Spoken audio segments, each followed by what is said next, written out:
ঘুমোচ্ছে মানুষ। আর এই যে ছোট ছোট পিচ্চিরা এই যে খেলাধুলো করছে মহল্লার ভিতর দিয়ে।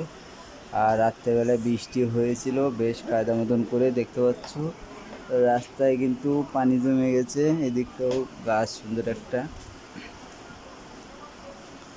তো আজকে মনে হয় শেষ পুজো, বেশ সুন্দর।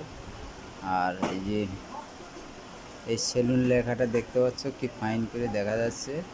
হ্যাঁ, একবারে পরিষ্কার ঝকঝকে সবকিছু হয়ে গেছে। হ্যাঁ, ওই রকম ছেলে একটা আসছে হাসতে হাসতে, ঠিক আছে।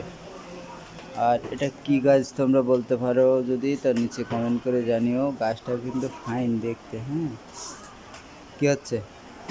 হুম,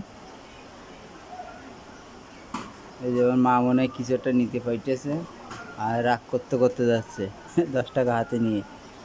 আর এটা কি গাছ বলতে পারো তো নিচে কমেন্ট করে জানিও, ঠিক আছে। গাছটাও ফাইন দেখতে। হুম।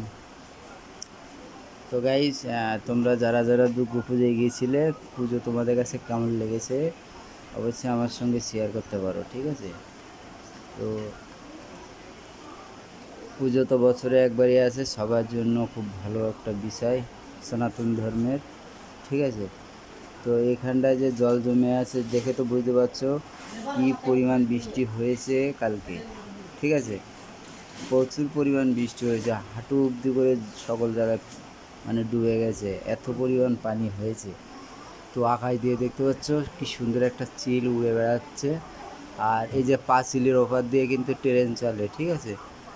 হ্যাঁ, এই পাঁচিলের ওপর দিয়ে ট্রেন চলে। ট্রেন ঝিকঝিক ঝিকঝিক করতে করতে এখান থেকে সোজা চলে যায় কলকাতা। আর এটা বাংলাদেশ, বাংলাদেশ টু কলকাতা এইখান থেকে চলে যায় ঝিকঝিক ঝিকঝিক করতে করতে। আবার বাংলাদেশের ভিতরেও এই রেল চলে। তো এখন বেশিরভাগ বাংলাদেশের ভিতর দিয়ে চলছে, আগে ইন্ডিয়াতেও যেত, ঠিক আছে। একটা বাচ্চা যাচ্ছে। তো গাইস, আজকের মতন ব্লগটা এখানে রেখে দিচ্ছি, আবার নতুন ব্লগ নিয়ে দেখা হবে।